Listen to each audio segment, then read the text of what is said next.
Friends, welcome to our channel. இன்றைக்கி நம்ம சேனலில் ஒரு சூப்பரான சீஸ் டோஸ்ட்டு தான் பார்க்க போகிறோம். வீடியோக்குள்ளே போகிறதுக்கு முன்னாடி ப்ளீஸ் நம்ம சேனலை சப்ஸ்கிரைப் பண்ணிக்கோங்க. பக்கத்தில் இருக்க பெல் ஐக்கானை ப்ரெஸ் பண்ணி ஆல் என்ற ஆப்ஷனை கிளிக் பண்ணி வச்சுக்கோங்க. இப்போ வாங்க வீடியோக்குள்ளே போகலாம். இந்த ரெசிபி செய்கிறதுக்கு பார்த்திங்கன்னா ஃபஸ்ட்டு நான் 2 ப்ரெட் எடுத்து வச்சுருக்கேன். அது மேலே நான் இப்போ நெய் அப்ளை பண்ணிகிட்ருக்கேன். உங்கள்கிட்ட பட்டர் இருந்துச்சுன்னா நீங்கள் பட்டர் கூட அப்ளை பண்ணிக்கலாம். இந்த மாதிரி ப்ரெட்டோட எல்லா சைடும் நல்லா அப்ளை பண்ணிக்கலாம். 2 ப்ரெட்லேயும் அப்ளை பண்ணதுக்கப்புறமா இது மேலே கொஞ்சமாக உப்பு நல்லா எல்லா சைடும் படுற மாதிரி தூவி விட்டுக்கலாம் 2 ப்ரெட்லேயும். இப்போ இதுக்கு மேலே கொஞ்சமாக பெப்பர் அதே மாதிரி நல்லா ஸ்ப்ரெட் ஆகிற மாதிரி தூவி விட்டுக்கலாம். இந்த ரெசிபி ரொம்பவே ஈஸியான ரெசிபி, அதே அளவுக்கு ரொம்ப டேஸ்டியாகவும் இருக்கும். ஈஸியாக செஞ்சிடலாம் நம்ம. இப்போ சீஸ், மொசரெல்லா சீஸ் இருந்தால் எடுத்துக்கோங்க. அந்த சீஸை இந்த மாதிரி நல்லா ஒரு கிரேட்டர் வச்சுட்டு இந்த மாதிரி கிரேட் பண்ணிக்கோங்க, ப்ரெட்டில் படுற மாதிரி. இதே மாதிரி 2 ப்ரெட்லேயும் பண்ணிக்கலாம்.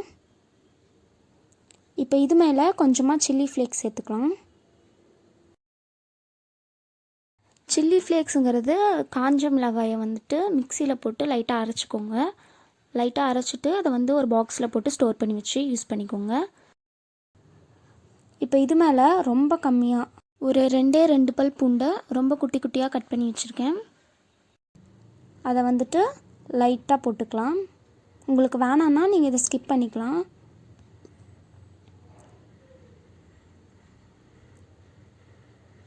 இப்போ இது மேலே மறுபடியும் நம்ம மொசரெல்லா சீஸை நல்லா கிரேட் பண்ணி போட்டுக்கணும். அவ்வளோதான், இப்போ இது ரெடி ஆகிடுச்சு. இதை நம்ம டோஸ்ட் பண்ணிடலாம். அதுக்கு அடுப்பில் ஒரு பேன் வச்சுருக்கேன்.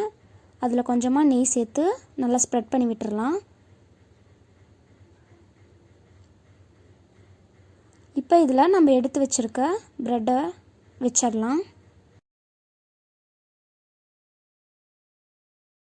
வச்சுட்டு இதை லோ ஃப்ளேமில் வச்சுக்கோங்க. அடுப்பை லோ ஃப்ளேமில் வச்சுட்டு ஒரு நிமிஷம் அளவுக்கு மட்டும் க்ளோஸ் பண்ணி வைங்க. ரொம்ப நேரம் க்ளோஸ் பண்ணி வச்சிட்டிங்கன்னா அடியில் நல்லா தீஞ்ச மாதிரி ஆகிடும், பர்ஃபெக்டாக வராது. அதனால் ஒரு நிமிஷம் மட்டும் கரெக்டாக க்ளோஸ் பண்ணி வச்சுக்கோங்க. வேணால் நடுவில் கூட எடுத்து பார்த்துக்கோங்க. சீஸ் மெல்ட் ஆகிற அளவுக்கு இருந்தால் போதும் நம்மளுக்கு. இந்த மாதிரி இப்போ இதே மாதிரி இன்னொரு ப்ரெட்டையும் பண்ணி எடுத்துக்கலாம். இப்போ 2 ப்ரெட்டையும் ரெடி பண்ணியாச்சு. பாருங்கள், சீஸ் மெல்ட் ஆகிருக்கு. சீஸ் மெல்ட் ஆன உடனே நீங்கள் எடுத்துடலாம். நல்லா சூப்பராக ரெடி ஆகிருக்கு. ரொம்ப ஈஸியாக சூப்பராக இருக்குது. இந்த வீடியோ உங்களுக்கு பிடிச்சிருந்தா அபீஸ் ஃபுட் கேலி யூடியூப் சேனலை சப்ஸ்கிரைப் பண்ணிக்கோங்க. மறக்காமல் பக்கத்தில் இருக்க பெல் ஐக்கானை ப்ரெஸ் பண்ணி ஆல் என்ற ஆப்ஷனை கிளிக் பண்ணி வச்சுக்கோங்க. அப்போ தான் நான் போடுற நெக்ஸ்ட் வீடியோஸ்க்கு உங்களுக்கு நோட்டிஃபிகேஷன்ஸ் வரும். பாருங்கள், இப்போ நான் பின்னாடி காட்டுறேன். நல்லா கோல்டன் ப்ரௌனில் பர்ஃபெக்டாக வந்திருக்கு. ரொம்ப நேரம் விட்டுட்டா நான் சொன்ன மாதிரி நல்லா பிளாக் ஆகிடும். ஸோ இதுதான் கரெக்டான ஸ்டேஜ். அவ்வளோதான், நம்மளோட சூப்பரான சீஸ் பிரெட் டோஸ்ட் ரெடி ஆகிடுச்சு. இதை கண்டிப்பாக உங்கள் வீட்டில் ட்ரை பண்ணி பாருங்கள். தேங்க்ஸ் ஃபார் வாட்சிங்.